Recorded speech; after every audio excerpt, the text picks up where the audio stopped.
Guilty Gear Strive is by far the most popular of the Guilty Gear franchise, and the numbers aren't even close. While most people in today's fighting game community have only really been exposed to Strive, and maybe even Xrd, Guilty Gear's history actually dates back to the black and white days of the 1990s. The first title of the series released back in 1998 on PlayStation, literally just being named Guilty Gear. With a core focus on gameplay, made to rival the times juggernauts of the fighting game world like King of Fighters and Street Fighter, character context fell to the wayside, and the sales numbers were never really disclosed publicly, but considering back in these days how niche fighting games still were, we can definitely be more conservative with our estimates.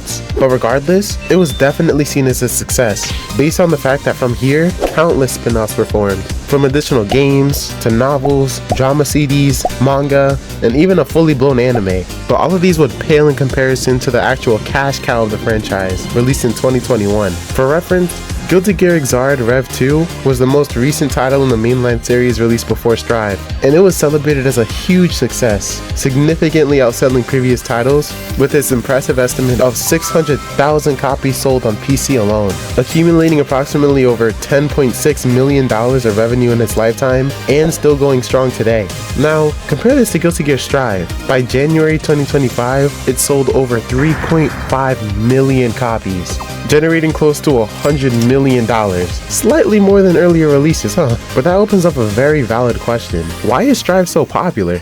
Produced by Arc System Works, Guilty Gear Strive was in good hands from its conception. ArcSys is a company known for a long history of fighting game production and consistent high-quality releases. You may recognize some titles like Blaze Blue Cross Battle Tag, Under Night In Birth, and Melty Blood. So, one can easily assume that this was the difference between Strive and its previous titles, but that would be absolutely incorrect. The fact is, ArcSys has been the same company producing all of the mainline Guilty Gear games since its conception. Yeah, safe to say, they're kinda goated. But what if I told you that one of the key reasons for Strive's success is another game they released that isn't even part of the main Guilty Gear franchise? It's a bit of a smaller niche title, not many people have really heard of it.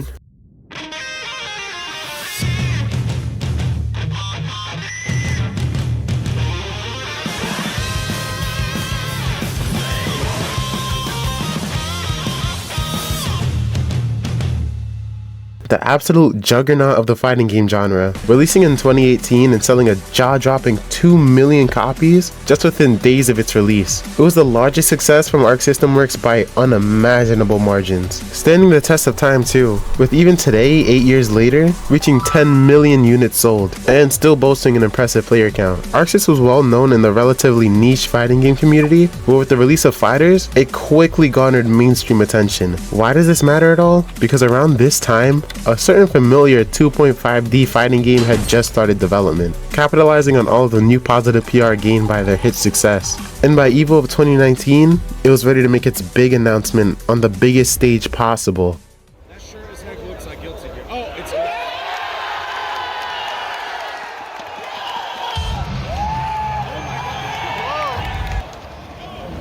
No name, no name.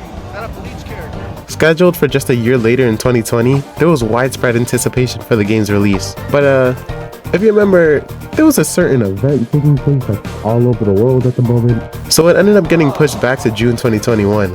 But these unfortunate circumstances would actually end up being one of the biggest contributors to Strive's massive success